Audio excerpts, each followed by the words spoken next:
જબરદસ્ત થોડું થોડું પાણી વેટી જ જા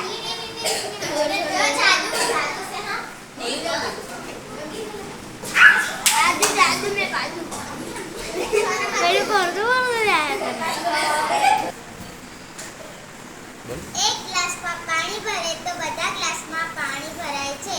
આના પરથી આપણને તળાવની રચના શીખવા મળે છે.